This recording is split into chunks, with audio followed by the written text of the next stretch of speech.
എന്താണ് ഇത് അറിയേണ്ടത്? കണ്ടില്ലേ, ഓരോ ജോലിക്കാരൻ രാവിലെ ഓരോ പണി ഉദ്ദേശിച്ചിറങ്ങി പോവും. കണ്ടില്ലേ, മഴയും ആ സമയമാകുമ്പോൾ ഒരു മഴ, അത് കഴിയുമ്പോൾ 1 മണിക്കൂർ കഴിയുമ്പോൾ നിൽക്കും. അപ്പോഴത്തേക്ക് ജോലിക്കാരൻ തിരിച്ച് വീട്ടിൽ പോകും. പല പല പ്രതീക്ഷകൾ കൂടിയാണ് ഓരോ ജോലിക്കാരൻ രാവിലെ ഓരോ ജോലിക്ക് ഇറങ്ങിത്തിരിക്കുന്നത്. പല പ്രതീക്ഷകളും വേണ്ടാണ്. കണ്ടില്ലേ, രാവിലെ 1 മണിക്കൂർ ജോലി ചെയ്ത് കഴിഞ്ഞപ്പോൾ വീണ്ടും മഴ തുടങ്ങിയിരിക്കുകയാണ്. സാധാരണപ്പെട്ട ഒരു ജോലിക്കാരനെ പല പ്രതീക്ഷകളുമായിട്ട് ജോലിക്ക് ഇറങ്ങിത്തിരിക്കുമ്പോൾ ഈ ഒരു അവസ്ഥയെങ്കിൽ എന്തു ചെയ്യും?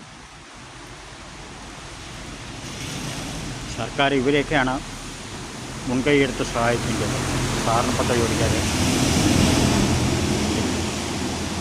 ഇതുപോലെ എത്രയോ ദിവസം കൊണ്ട് മഴയും വെള്ളമാണ്.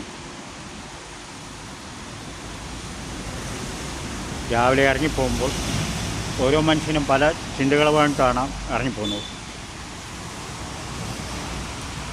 പല പ്രതീക്ഷകളുമായിട്ടാണ് കടന്നു പോകുന്നത്.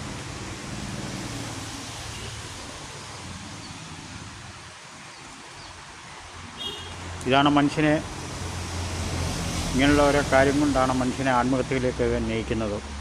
ബുദ്ധിമുട്ട്, പ്രയാസം ഒക്കെ വരുമ്പോഴാണ്.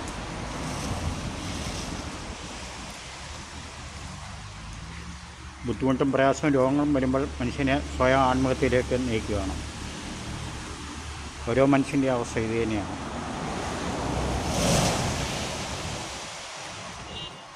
ഓരോ പ്രതീക്ഷകളുമായിട്ട് ഓരോ മനുഷ്യനും അന്നന്ന തേടത്തിന് വേണ്ടി ജോലിക്കിറങ്ങുമ്പോൾ ഇതാണ് ആ അവസ്ഥ.